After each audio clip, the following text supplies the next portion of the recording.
Hello students, आज हम Gauss के नियम के अनुप्रयोग जो हैं उनको पढ़ने से पहले उसके संदर्भ में कुछ महत्वपूर्ण तथ्यों के बारे में जानकारी हासिल करेंगे, जिससे कि गाउस का नियम का जब अनुप्रयोग करें तब हमें परेशानी न हो। तो फिर टाइटल देखिएगा, गाउस के नियम के अनुप्रयोग के संदर्भ में महत्वपूर्ण तथ्य, अर्थात वो बातें कौन सी आपको जानकारी में होनी चाहिए जिससे कि गाउस के नियम को आप लागू कर सकें। तो सबसे पहली बात देखिए क्या है कि विद्युत क्षेत्र की तीव्रता की दिशा सदैव वितरण व्यवस्था के लंबवत होती है। एक बार फिर से रिपीट करता हूं, विद्युत क्षेत्र की तीव्रता की दिशा सदैव वितरण व्यवस्था के लंबवत होती है। इस बात से क्या मतलब है, देखिए मैंने आपको कुछ वितरण व्यवस्थाएं बताई थी, रैखिक आवेश वितरण, पृष्ठ आवेश वितरण और आयतन आवेश वितरण। तो फिर ये जो आवेश वितरण व्यवस्थाएं हैं, इनके कारण विद्युत क्षेत्र की तीव्रता की दिशा किसी बिंदु पर क्या होगी, इस बात को समझने के लिए हम जो है देखिए सबसे पहले लेते हैं अनंत रेखीय आवेश वितरण के कारण विद्युत क्षेत्र की तीव्रता, विद्युत क्षेत्र की दिशा वितरण के लंबवत होती है। कैसे? ये हमारे पास में एक रैखिक आवेश वितरण है, अर्थात आवेश का वितरण एक रेखा पर है। हमने ये बिंदु P लिया और इस बिंदु P पर हम जानना चाहते हैं कि विद्युत क्षेत्र की तीव्रता की दिशा क्या है। मतलब यदि हम बिंदु P पर एक कूलाम धनात्मक आवेश रख दें तो वो एक कूलाम धनात्मक आवेश जो है वो इस दिशा में आगे बढ़ेगा। ये वितरण व्यवस्था है और ये उसकी लंबवत स्थिति है। लेकिन हम इसको मैथमेटिकली किस प्रकार से प्रूव कर सकते हैं? ठीक है, हमने यहाँ पर एक कूलाम को रखा, ये बिंदु O के सापेक्ष L दूरी पर बिंदु A लिया और L दूरी पर ही बिंदु B लिया। यहां मैं कोई अल्प आवेश dq मान लेता हूं। कितना? dq। dq आवेश जो यहां पर लिया, इस dq आवेश के कारण एक कूलाम इस dq आवेश को मिलाने वाली रेखा में ही आगे बढ़ेगा, ये लिया, और उसके कारण लगने वाला बल एक कूलाम पर वो dE1 हो गया। लेकिन सममिति में दूसरा बिंदु B भी है, इस बिंदु पर भी हमने जो है वो dq आवेश माना है। तो dq आवेश के कारण यहाँ एक कूलाम जो है वो इनको मिलाने वाली रेखा में आगे बढ़ेगा। अब ये dq आवेश कहता है एक कूलाम को कि इस डायरेक्शन में चलो, ये dq आवेश कहता है कि इस डायरेक्शन में चलो, लेकिन सममिति होने से ये वाला कोण और ये वाला कोण बराबर है और हमने p को r तक बढ़ाया है, अर्थात ये जो dE1 है वो इससे थीटा कोण पर है और ये dE2 जो है वो भी इससे जो है इस PR लाइन से थीटा कोण पर है। लेकिन dE1 और dE2 परिमाण में दोनों बराबर हैं। क्यों बराबर हैं? ये दूरी बराबर, यहां से ये दूरी बराबर इसकी, और फिर ये आवेश की मात्राएं बराबर, तो फिर इसके कारण लगने वाला बल और इसके कारण लगने वाला बल बराबर है। लेकिन विद्युत क्षेत्र की तीव्रता एक सदिश राशि है, इसलिए मैंने दिशा के तौर पर, परिमाण तो दोनों के सेम है लेकिन दिशाएं अलग होने के कारण इन दोनों को dE1 और dE2 से दर्शाया गया है।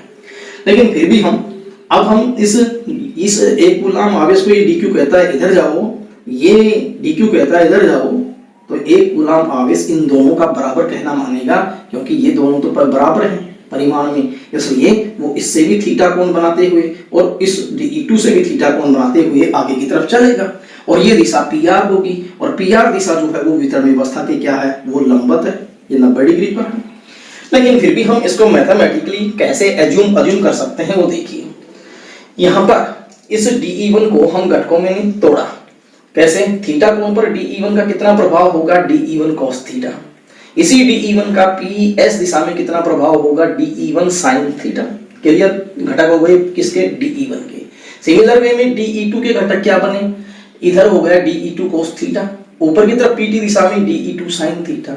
अब हम यहाँ ये देखेंगे कि बिंदु P पर ये जो घटक dE1 sin थीटा और dE2 sin थीटा जो एक ही लाइन में और विपरीत दिशाओं में कार्यरत हैं और सममिति प्रभाव से जो है dE1 का मान dE2 के बराबर है, इसलिए ये दोनों घटक, ये वाला और ये घटक दोनों परस्पर निरस्त हो जाएंगे। लेकिन इस बिंदु का जो घटक कौन सा? dE1 cos थीटा PR दिशा में, और इस बिंदु का कौन सा घटक? dE2 sin cos थीटा, वो भी PR दिशा में।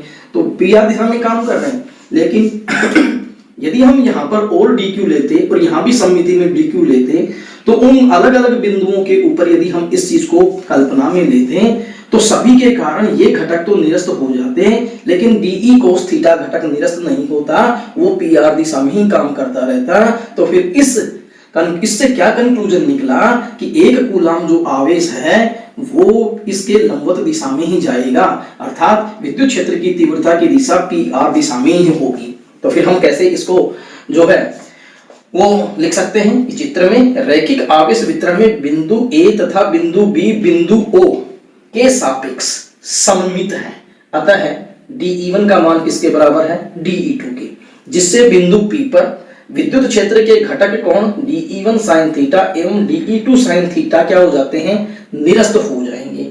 वह बिंदु P पर विद्युत क्षेत्र की तीव्रता घटक DE cos थीटा के कारण ही होगी, DE cos थीटा के कारण ही होगी, जो कि PR दिशा में है, अर्थात सार क्या निकला, रैखिक आवेश वितरण के लंबवत है, अर्थात विद्युत क्षेत्र की तीव्रता की दिशा जो है वो वितरण व्यवस्था के लंबवत है।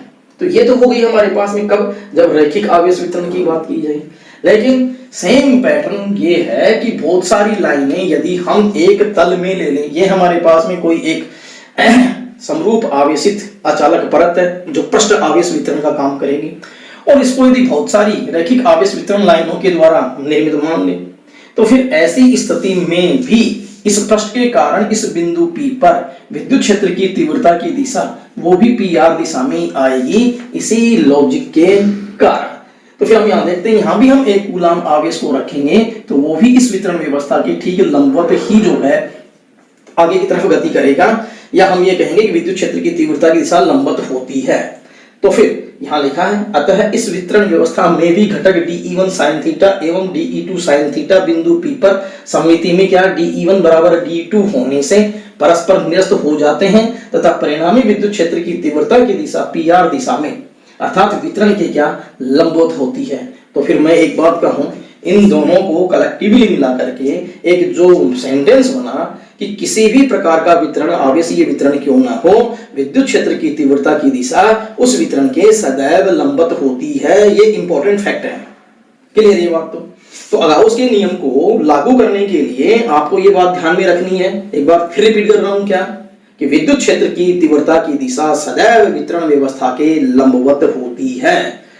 अब दूसरी बात ये भी है हमारे पास कि दूसरा जो है वो क्या कंसेप्ट है कि गाउसियन पृष्ठ या सममिति पृष्ठ की जो परिकल्पना है, गाउसियन पृष्ठ कहो या सममित पृष्ठ कहो, उसकी जो परिकल्पना है वो इस प्रकार की जाती है कि हमने किसी भी आवेशी वितरण के कारण और कोई गाउसियन पृष्ठ ली, कोई बंद पृष्ठ ली, क्योंकि गाउस का नियम लगाते समय हमें बंद पृष्ठ की आवश्यकता होगी, तो फिर वो बंद पृष्ठ कैसी होनी चाहिए, उसके लिए कौन सी शर्तें जरूरी हैं।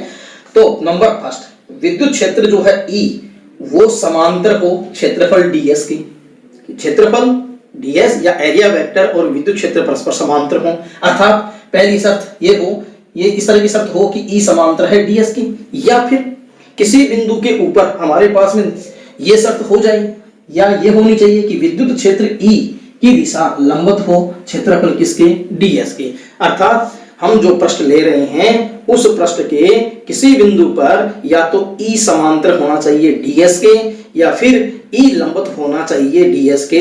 इनके अलावा यदि E और DS के बीच 30 डिग्री का कोण है, 60 डिग्री का कोण है, तो ऐसी स्थिति में हम गाउस के नियम में अप्लाई नहीं कर पाएंगे। तो मैं शॉर्टली या संक्षिप्त में एक बार फिर से कह देता हूं, क्या गाउस के नियम को लागू करने के लिए क्या पहली शर्त है हमारे पास कि विद्युत क्षेत्र की तीव्रता की दिशा वितरण के क्या होती है, लंबवत, बात नंबर 1। और बात नंबर 2, पृष्ठ का चयन इस प्रकार किया जाता है कि पृष्ठ के किसी बिंदु के लिए विद्युत क्षेत्रफल के या तो समांतर हो या फिर वो विद्युत क्षेत्रफल के लंबवत हो। अब हम इस तरीके से जो है ये दो कंसेप्ट हमें याद रखनी है, जिसके बेस के ऊपर हम जो गाउस के नियम को अप्लाई कर सकते हैं। अब आप इनको उतार लीजिए, ये पहली वाली शर्त, ये दूसरी वाली शर्त, ये इस पॉइंट के अंतर्गत है, और फिर ये दूसरे वाली जो शर्त, इसको आप नोट कर लीजिए नोट कॉपी में।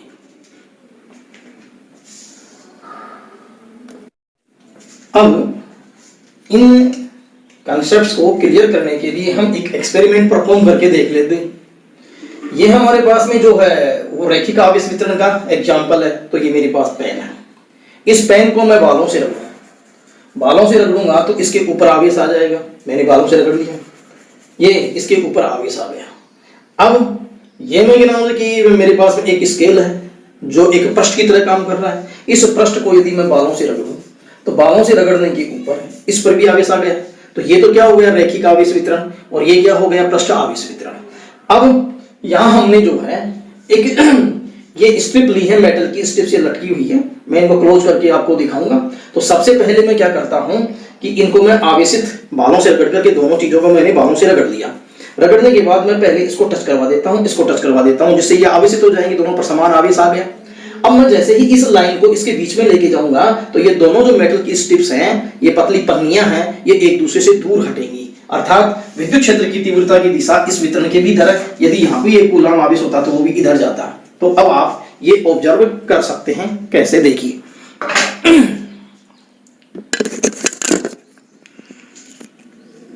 ये मैंने ये दो मेटल की स्ट्रिप्स हैं, इन मेटल की स्ट्रिप्स में पहले मैंने इसको टच करवाया, ये टच करवाने से ये आवेशित हो गई।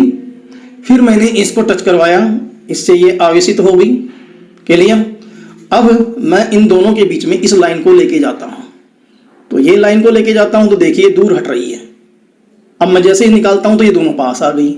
अगेन मैं इसके अंदर लेकर के जाता हूं तो ये दूर हट रही है। इसका मतलब इस लाइन से ये दूर हटने का मतलब विद्युत क्षेत्र की तीव्रता की दिशा इधर है, और यहां भी ये इधर दूर हट रही है, तो इसका मतलब विद्युत क्षेत्र की तीव्रता की दिशा इधर है। कहने का मतलब विद्युत क्षेत्र की तीव्रता की दिशा लंबवत है। ये तो हुआ रैखिक आवेश वितरण।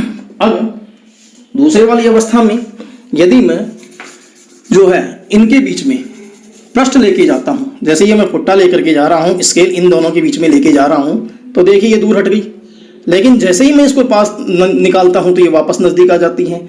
तो अब आप देख सकते हैं कि किस प्रकार से, अगेन आप ऑब्जर्व कीजिए, मैं ये पृष्ठ लेकर के गया, देखो दूर हट रही है, लेकिन जैसे ही मैं निकालता हूं दोनों ये पास आ गई। इसका मतलब विद्युत क्षेत्र की तीव्रता की दिशा वितरण के ठीक लंबवत है, इधर भी लंबवत है। यदि मैं यहाँ पर P बिंदु की बजाय यहाँ लेता तो वो विद्युत क्षेत्र की तीव्रता की दिशा इधर होती। तो इस एक्सपेरिमेंट से ये कन्फर्म हो गया कि हाँ, विद्युत क्षेत्र की तीव्रता सदैव वितरण के क्या होती है, लंबवत होती है। देखिए, अब हम गाउस के नियम के अनुप्रयोग पढ़ रहे हैं। गाउस के नियम के कई अनुप्रयोग हैं, जैसे किसी रैखिक आवेश वितरण के कारण विद्युत क्षेत्र की तीव्रता ज्ञात करना, किसी पृष्ठ आवेश वितरण के कारण विद्युत क्षेत्र की तीव्रता ज्ञात करना, और आयतन आवेश वितरण के कारण विद्युत क्षेत्र की तीव्रता ज्ञात करना।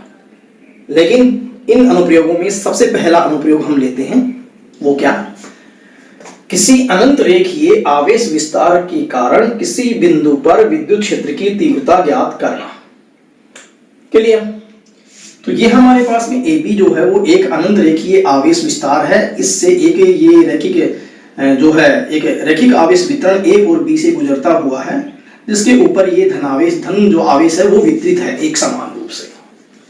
अब हम चाहते हैं कि इस वितरण व्यवस्था के कारण इससे स्मॉल r दूरी पर ये जो बिंदु P है, यहाँ विद्युत क्षेत्र की तीव्रता ज्ञात की जाए। क्लियर? लेकिन गाउस के नियम का अनुप्रयोग करते समय हमें एक गाउसियन पृष्ठ चुननी पड़ती है, और वो गाउसियन जो बंद पृष्ठ है वो इस प्रकार चुनी जाती है कि जो है उसमें प्रत्येक बिंदु के ऊपर, उस पृष्ठ के प्रत्येक बिंदु पर जो मैंने शर्त बताई थी, उस शर्त के मुताबिक या तो विद्युत क्षेत्र की तीव्रता जो है क्षेत्रफल की समांतर हो या फिर उसके लंबवत हो। ठीक है, मैंने ये एक जो है इसके चारों ओर एक बेलनाकार पृष्ठ चुन ली। इस बेलनाकार पृष्ठ की लंबाई x है और इस बेलनाकार पृष्ठ की त्रिज्या स्मॉल r है, और ये बिंदु P इस पृष्ठ पर स्थित है। चलिए, अब मैं यहाँ इस पृष्ठ को तीन पृष्ठों से मिलकर के मान सकता हूँ। देखिए, ये वाली ये वृत्ताकार है, एक ये जो गोल वाली ये वक्राकार है, और एक ये वाली ये फिर वृत्ताकार है। तो पृष्ठ कौन सी हुई, S1, S2 और S3। अब तीनों पृष्ठ के लिए हम ये भी देख लेते हैं कि क्या वो शर्तें पूरी होती है कि नहीं होती। देखिएगा, मैं यहाँ इस बिंदु के ऊपर एक कूलाम आवेश रखूं तो ये एक कूलाम आवेश इस वितरण व्यवस्था के लंबवत ही जाएगा, अर्थात विद्युत क्षेत्र की तीव्रता की दिशा ये होगी। तो मैं किसी भी बिंदु पर यदि विद्युत क्षेत्र की तीव्रता देखूं, चाहे इस बिंदु पर देखूं वो भी ये है, इस बिंदु पर देखूं वो भी ये है, इस बिंदु पर देखूं वो भी ये है, सभी बिंदुओं पर विद्युत क्षेत्र की तीव्रता इस वितरण व्यवस्था के लंबवत है। तो फिर यहाँ पहली वाली प्रश्न S1 के लिए इस क्षेत्रफल का अभिलंब जो है वो ये है और विद्युत क्षेत्र की तीव्रता ये है। तो फिर यहाँ कोण कितने का बन गया, 90 डिग्री का। यदि मैं यहाँ इस पृष्ठ S2 के ऊपर ये जो है बिंदु P है, इसके ऊपर विद्युत क्षेत्र की तीव्रता आगे की तरफ, लेकिन ये जो क्षेत्रफल है इसका अभिलंब भी आगे की तरफ है, इसलिए E और जो ds है वो समांतर हो गई। फिर इस S3 पृष्ठ के लिए हम देखेंगे E की डायरेक्शन तो वही है, लेकिन इस क्षेत्रफल का जो है वो अभिलंब की दिशा में है, तो फिर ये ds वेक्टर यहाँ एक बार 90 डिग्री पर है। इसका मतलब ये जो पृष्ठ है, इस पृष्ठ के प्रत्येक बिंदु के ऊपर जो मैंने जो शर्तें बताई थी कि या तो E समांतर होना चाहिए या फिर ds के, या फिर E जो है वो लंबवत होना चाहिए ds के, तो वो सभी शर्त जो है वो इस पृष्ठ के लिए संतुष्ट हो जाती है। सपोज कीजिए कि मैं ये आवेश वितरण है और यहाँ पर गोलीय पृष्ठ चुनता। अब गोलीय पृष्ठ जब चुनता तो इस बिंदु के लिए ds यही है और इस बिंदु के लिए E भी यही होता, ठीक है। लेकिन यदि मैं कोई ये बिंदु लेता तो इस बिंदु के लिए ds तो ये हो गई, लेकिन विद्युत क्षेत्र की तीव्रता तो वितरण के लंबवत ही है, लेकिन ये कोण जो है आपका वो 90 डिग्री का नहीं हुआ, न ये 0 डिग्री का हुआ, तो ये कुछ भी कोण होगा तो फिर ऐसी स्थिति में ये जो प्रश्न है ये मान्य नहीं है। इसलिए हम इस रैखिक आवेश वितरण के चारों ओर गोलीय प्रश्न ने लेकर के और बेलनाकार प्रश्न लेते हैं, क्योंकि वहां या तो E समांतर रहता है ds के, या फिर E जो है वो समांतर रहता है, E जो है वो लंबवत रहता है ds के। क्लियर है बात? तो अब रही बात ये कि हम कैसे विद्युत क्षेत्र की तीव्रता ज्ञात करेंगे यहाँ पर। तो सबसे पहले देखिए यहाँ एक बात और भी है कि अनंत रेखीय आवेश विस्तार के कारण किसी बिंदु पर विद्युत क्षेत्र की तीव्रता ज्ञात करना। इसका मतलब आपको रैखिक आवेश विस्तार दिया गया है तो उसका करैक्टर क्या है, r लैम्डा, रैखिक आवेश घनत्व, और किसी बिंदु पर इसका मतलब इसकी स्थिति आपको मालूम है r, और आपको निकालना है विद्युत क्षेत्र की तीव्रता E। इसका मतलब what is idea, this is idea, कि आपको एक फॉर्मूला डेवलप करना है किसके बीच में, E लैम्डा और r के बीच में। एक बार फिर से मैं स्टेटमेंट पढ़ता हूं, क्या, किसी रैखिक आवेश वितरण के कारण, इट मींस लैम्डा की ओर इशारा हो रहा है किसी बिंदु पर, इसका मतलब उसकी दूरी आपको नॉन है सिस्टम में, तो लैम्डा और r नॉन है और ज्ञात क्या करना है, विद्युत क्षेत्र की तीव्रता। तो ये हमारा आइडिया है, इसके ऊपर हम काम करने जा रहे हैं। तो अब यहां से हम देखेंगे कि चित्र में लैम्डा रैखिक आवेश घनत्व का रैखिक आवेश वितरण दर्शाया गया है, दर्शा रखा है, देखिए, जिसमें लंबवत दूरी r पर, जिससे इस वितरण से लंबवत दूरी r पर स्थित बिंदु P पर विद्युत क्षेत्र की तीव्रता E ज्ञात करनी है। ठीक है, इस बिंदु पर विद्युत क्षेत्र की तीव्रता ज्ञात करनी है। इसके लिए r त्रिज्या व l लंबाई, r त्रिज्या सॉरी x लंबाई की बेलनाकार गाउसियन पृष्ठ लेते हैं, ले ली हमने, ये तो r त्रिज्या और ये x लंबाई की बेलनाकार गाउसियन पृष्ठ लेते हैं, और इस पृष्ठ को तीन पृष्ठ कौन सी हुई, ये तो ये गोल वाली S1, ये वक्राकार S2 और ये एक बार फिर वृत्ताकार S3 से निर्मित मान सकते हैं।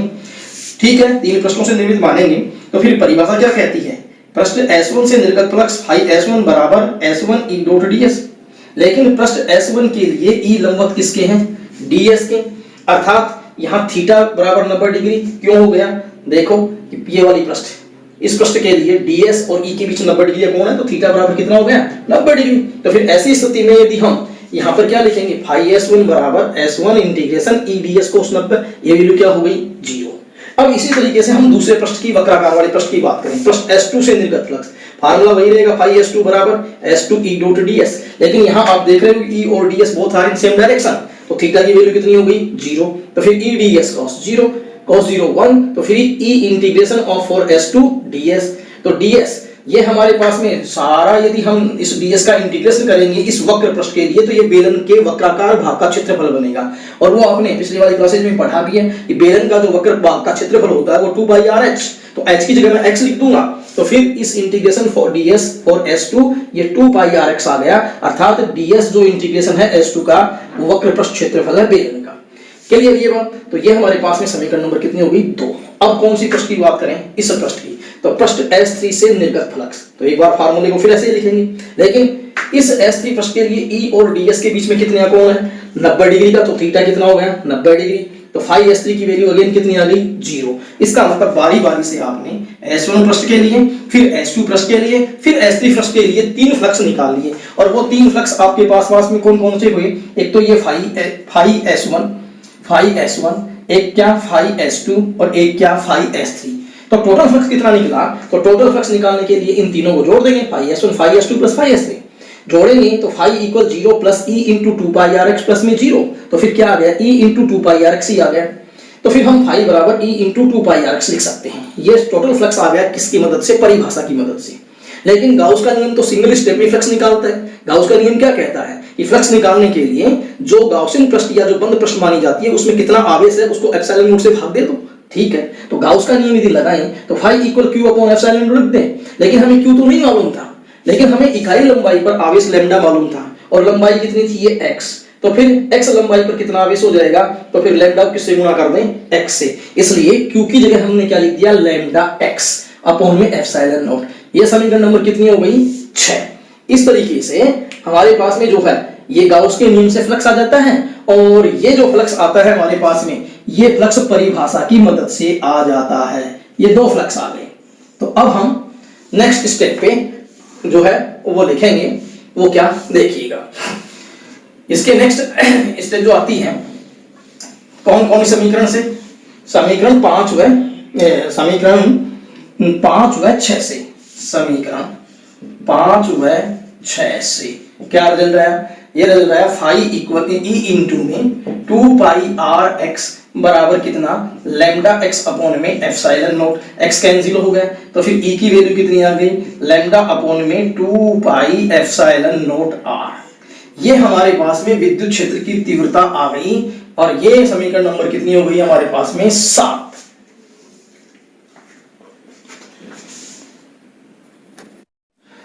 समीकरण 7 जो आई E equal lambda upon 2 epsilon not R, इसे हम जो है वेक्टर रूप में कैसे लिख सकते हैं? वेक्टर रूप में इसको लिख सकते हैं हम E vector equal lambda upon में 2 pi epsilon not R into में आर कैप। ये आर कैप क्या है? ये समीकरण नंबर 8 आर कैप ओपी दिशा में इकाई सदिश, ओपी दिशा में इकाई सदिश। क्लियर? तो ये हमारे पास में ये वेक्टर रूप हो गया। क्यों? क्योंकि यदि हम किसी परिमाण को इकाई सदिश से गुणा करें तो वेक्टर बन जाता है। इसके बाद हम यदि न्यूमेरिकल प्रॉब्लम सॉल्व करनी है तो न्यूमेरिकल प्रॉब्लम सॉल्व करने के लिए हम इसे कैसे लिखेंगे? देखिए समीकरण 7 से E इक्वल, मैं ऊपर मल्टीप्लाई कर दूं 2 से, 2 लैम्डा अपॉन में 4 पाई एप्सिलॉन नॉट आर। देखिए इससे मैंने 2 से ऊपर गुणा किया, 2 से नीचे किया तो ये 4 हो गया, लेकिन 1 अपॉन 4 पाई एप्सिलॉन नॉट कितना हो जाएगा? के। तो फिर ये E इक्वल आ जाएगा 2k लैम्डा अपॉन में r, क्योंकि ये k की वैल्यू है। तो फिर ये न्यूमेरिकल प्रॉब्लम सॉल्व करनी हो तब हमें इस फॉर्मूले को काम में लेना है। Clear? For NP numerical problem. Clear? अब इसके बाद यहां एक बात और आती है, देखिए वो क्या कि यदि हमें E और R में ग्राफीय निरूपण करना है तो E और R में ग्राफीय निरूपण कैसे करेंगे? तो E एवं R में ग्राफीय निरूपण, ठीक है। तो ये क्या हो गई आपके पास में डिस्टेंस R, ये हो गई क्या E, OX, OY। तो ये ग्राफ जो आएगी वो इस तरीके से आएगी। तो फिर ये E व्युत्क्रमानुपाती हम R के कह सकते हैं। और दूसरी बात, यदि हम यहां E एवं 1/R के मध्य ग्राफीय निरूपण करें, ग्राफीय निरूपण, तब ये ग्राफीय निरूपण कैसे होगा? देखिए ये एक्सिस होगी तुम्हारे पास 1/R, ये हो जाएगी एक E और ये स्ट्रेट लाइन, तो फिर E समानुपाती 1/R। तो ये आप नोट कर लीजिए। पीछे वाला जो आर्टिकल जो था उसको भी आप स्लो करके और उसको नोट कर सकते हैं, और यदि कोई चीज समझ में नहीं आती है तो जो है दोबारा से कोई भी आप इसको रिपीट कीजिए और मेरे को इन्फॉर्म कीजिए। क्लियर? देखिएगा, अनंत रेखीय आवेश विस्तार के कारण विद्युत क्षेत्र की तीव्रता का जो फॉर्मूला हमने व्युत्पन्न किया था उस फॉर्मूले पे आधारित कुछ न्यूमेरिकल प्रॉब्लम्स हैं। उनमें सबसे पहली न्यूमेरिकल प्रॉब्लम हम लेते हैं एग्जांपल 2.10, जो पेज नंबर 35 पर है। इस एग्जाम्पल में क्या दिया गया है कि तुम्हारे पास में एक AB अनंत रेखीय आवेश विस्तार है जिसके ऊपर रैखिक आवेश घनत्व लैम्डा की जो वैल्यू है वो 2 माइक्रो कूलम पर मीटर है, 2 गुना 10 की घात -6 कूलम प्रति मीटर। और इस अनंत रेखीय आवेश विस्तार से r दूरी पर अर्थात r भी दी गई है 20 सेंटीमीटर, जिसको SI में हम SI मात्रक में 20 गुना 10 की घात -2 मीटर लिख सकते हैं, पर बिंदु P है जहां हमें विद्युत क्षेत्र की तीव्रता ज्ञात करनी है, अर्थात यहां 1 कूलम आवेश रखा जाए वो कितना बल अनुभव करता है ये ज्ञात करना है। तो इसके लिए हम क्या करते हैं, देखिए आपको क्या क्या दिया गया है, लैम्डा की वैल्यू दी गई है, r की वैल्यू दी गई है और विद्युत क्षेत्र की तीव्रता पूछी है। लेकिन हम जानते हैं क्या कि किसी अनंत रेखीय आवेश विस्तार के कारण विद्युत क्षेत्र की तीव्रता का फार्मूला E बराबर lambda upon 2 pi epsilon not r है। लेकिन यदि मैं 2 से ऊपर मल्टीप्लाई कर दूं और 2 से नीचे कर दूं तो नीचे कितना हो जाएगा 4 पाई एप्सिलॉन नॉट r। तो ऐसी स्थिति में 1/4 पाई एप्सिलॉन नॉट ये टर्म k बन जाएगी, तो इसकी जगह k लिख देंगे तो 2k लैम्डा अपॉन में r।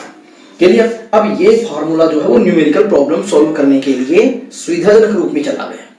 अब क्या किया जाए, अब हम इनकी वैल्यूज रखें, 2 की जगह 2 रख दिया, k की वैल्यू 9 गुना 10 की घात 9, लैम्डा की वैल्यू दे रखी है 2 गुना 10 की घात -6 और दूरी दे रखी है 20 गुना 10 की घात -2। लेकिन सबसे पहले हम इस 2 से इस 20 को कट कर देंगे तो कितना आ गया 10 आ गया। अब हम संख्या देखें 2 और 9, 9 दूनी 18 ऐसे कैसे लिख देंगे। अब 10 का फैसला करें, 10 का फैसला करेंगे तो 10 की घात -2 है तो ऊपर जाएगी तो ये प्लस की 2 हो जाएगी तो 9 और 2 11, ये 10 की पावर यहाँ 10 की पावर 1 है, ये ऊपर जाएगी 10 की घात -6 पहले सी थी 10 की घात -7, अर्थात 11 में से 10 की घात -7 जो है उसको हम सॉल्व करेंगे तो हमारे पास 10 की घात 4 आ जाएगी, क्योंकि 11 में से 7 गए तो 4 बच गए, तो 10 की पावर हमने कितनी लिख दी 4 लिख। अब हमारे पास में साइंटिफिक नोटेशन लिखना है, एक अंक छोड़ करके दशमलव लगाएंगे तो फिर यहाँ हम क्या करेंगे 10 से भाग देंगे और 10 से गुणा करेंगे, तो गुणा करने पर ये 10 की पावर तो बन जाएगी 5 और 18/10 10 का भाग देंगे 18 में तो 1.8। इस प्रकार ये साइंटिफिक नोटेशन में लिखा जाएगा। तो फिर हम कह सकते हैं कि विद्युत क्षेत्र की तीव्रता जो है वो 1.8 गुना 10 की घात 5 वोल्ट पर मीटर आ गई। इसका मतलब ये जो न्यूमेरिकल था वो डायरेक्ट फार्मूला बेस्ड था, यहाँ पर जो है हमें सीधी ही वैल्यूज पुट करनी थी, सुविधाजनक जो फॉर्मूला था विद्युत क्षेत्र की तीव्रता का, और फिर हमें इसको सोल्व करना था। लेकिन ये एक और एग्जाम्पल है ठीक उसके बाद वाला एग्जाम्पल 2.11 पेज नंबर 35 के ऊपर, और ये बोर्ड में भी आया है, तो ये थोड़ा सा टिपिकल बन जाता है। वो कैसे, इसमें क्या दिया गया है, यहाँ भी एक अनंत रेखीय आवेश विस्तार ए बी दिया गया है, ए बी से गुजरता हुआ एक अनंत रेखीय आवेश विस्तार है जिसके ऊपर रैखिक आवेश घनत्व लैम्डा की वैल्यू जो है वो 10 की घात -6 कूलम पर मीटर है। क्लियर, ये तो हो गया है इसका रैखिक आवेश घनत्व। लेकिन इसमें क्या कहा जा रहा है कि एक इलेक्ट्रॉन इस रैखिक आवेश वितरण से जो कि r दूरी के पथ पर r त्रिज्या के पथ पर वृत्ताकार पथ में घूम रहा है। कितने त्रिज्या के पथ पर, r त्रिज्या के पथ पर घूम रहा है और उसका वेग v हम मान लेते हैं। तो पहले तो हम ये देखते हैं कि ये जो क्वेश्चन है एग्जाम्पल है इसमें क्या क्या चीजें दी गई हैं। सबसे पहले रैखिक आवेश घनत्व ये दे रखा है, लैम्डा की वैल्यू 10 की घात -6 कूलम पर मीटर। दूसरी बात, जो इलेक्ट्रॉन इस वितरण के चारों ओर घूम रहा है उस पथ की त्रिज्या भी दे रखी है 0.1 मीटर। अगले वाली बात, इलेक्ट्रॉन का द्रव्यमान जो है वो m हम मान लेते हैं, ये m है 9 गुना 10 की घात -31 किलोग्राम, ये बात भी दी गई है। और इलेक्ट्रॉन पर आवेश हम q मान लेते हैं, ये 1.6 गुना 10 की घात -19 कूलम। अब आपको ये बताना है कि इलेक्ट्रॉन किस वेग से इस वृत्तीय पथ पर घूमेगा, उस वेग को ज्ञात करना है। ठीक है, तो फिर हम कैसे ज्ञात करें, देखिए सबसे पहली बात तो ये है कि जैसे ये एक अनंत रेखीय आवेश विस्तार है और इलेक्ट्रॉन जो है इसके चारों ओर वृत्तीय पथ पर घूम रहा है, तो यहां वृत्तीय पथ पर घूमने के लिए एक अभिकेंद्री बल की आवश्यकता होती है। अब इलेक्ट्रॉन खुद नेगेटिव है, ये हमारे पास में जो है वो पॉजिटिव या धनात्मक आवेश का वितरण है, तो फिर यहाँ इन दोनों के बीच में एक जो है वो फोर्स लगेगा, इलेक्ट्रिक फोर्स लगेगा। लेकिन वो हम फोर्स या वो बल कैसे निकालते हैं, वो बल हम F बराबर QE से निकालते हैं। लेकिन हमें पता है कि जब कोई कण या वस्तु वृत्तीय पथ पर घूमती है तो उसे अभिकेंद्री बल की आवश्यकता होती है। तो फिर यहाँ जो मूल कंसेप्ट है या धारणा है वो क्या होगी कि इलेक्ट्रॉन पर विद्युत क्षेत्र के कारण बल, क्योंकि ये रैखिक आवेश वितरण, इसके कारण इसके चारों ओर विद्युत क्षेत्र और उस विद्युत क्षेत्र में कौन मौजूद है, इलेक्ट्रॉन। तो फिर इलेक्ट्रॉन विद्युत क्षेत्र के कारण कितना बल अनुभव करता है, तो इलेक्ट्रॉन पर विद्युत क्षेत्र के कारण बल Fe बराबर इलेक्ट्रॉन द्वारा ग्रहण किया गया अभिकेंद्री बल, तभी ये बात पॉसिबल हो पाएगी। तो अभिकेंद्री बल जो है इलेक्ट्रॉन को किससे प्राप्त होगा, वो प्राप्त होगा विद्युत क्षेत्र के कारण उत्पन्न बल से। तो फिर हम ये भी लिख सकते हैं अभिकेंद्री बल को यहाँ Fc सेंट्रिक, तो यहाँ Fe की वैल्यू किसके बराबर है, Hc के बराबर, ये कंडीशन बन गई। तो फिर अब हम ये देखेंगे कि इलेक्ट्रिक फोर्स Fe जो है वो तो QE होता है, ये बात चैप्टर नंबर 1 में आती है, F बराबर QE, विद्युत क्षेत्र की तीव्रता की के भौतिक महत्व से Fe बराबर QE। लेकिन क्लास 11th में ये बात भी आती है कि अभिकेंद्री बल क्या होता है, mv²/r। तो फिर ये दोनों बल बराबर होंगे, अर्थात अभिकेंद्री बल किससे प्राप्त होगा, अभिकेंद्री बल इलेक्ट्रिक फोर्स से प्राप्त होगा। तो फिर Fe की जगह हम QE रख दें, Fe की जगह हम QE रख दें और Fc की जगह हम mv²/r रख दें।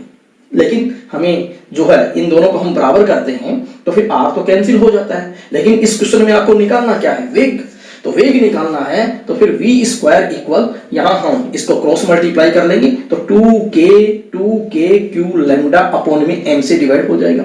लेकिन v चाहिए तो दोनों पक्षों का वर्गमूल ले लेंगे तो 2k q लैम्डा अपॉन में m, ये फार्मूला बन करके तैयार है। अब इसमें जो रिक्वायरमेंट है जिन राशियों की, वो राशियां हमें सारी ज्ञात हैं। चलिए हम ये राशियां लिख देते हैं, कैसे लिखेंगे, देखिए v बराबर ये 2 का 2, k का मान कितना होता है 9 × 10⁻9, q इलेक्ट्रॉन पर आवेश का मान कितना होता है 1.6 × 10⁻−19, लैम्डा कितना दे रखा है 10⁻⁻6, तो लैम्डा की वैल्यू कितनी लिख दी यहाँ पर 10⁻⁻6 बटे में द्रव्यमान, द्रव्यमान कितना है यहाँ पर इलेक्ट्रॉन का 9 × 10⁻31 ये दिया हुआ है। तो फिर 9 × 10⁻31 सॉल्व करें, 1.6 यहाँ दशमलव हटाएंगे तो यहाँ पर कितना आ गया 10 आ गया, 9 से 9 क्या हो गया कैंसिल हो गया। अब क्या किया जाए, पहले संख्या को हम देखें कौन कौन सी रहेगी, 2 और 16, तो 2 × 16। अब 10 का फैसला कर ले, हम 10 का फैसला करेंगे तो ये 10⁻14 बन करके आएगी। अब ये वर्गमूल में है, हमें जो है वर्गमूल लेना है, तो फिर 16 का वर्गमूल तो कितना होगा 4, लेकिन 2 को वर्गमूल में रख दिया, 10⁻14 की पावर 1/2 करेंगे तो 10⁻7 रह गई। अब वर्गमूल 2 का मान 1.414 होता है, ठीक है, ये मान यहाँ रख देंगे, 4 को इससे गुणा कर देंगे, ये टर्म आ जाएगी। तो फिर हमारे पास में वेग का मान 5.65 × 10⁻7 मीटर पर सेकंड आ जाएगा।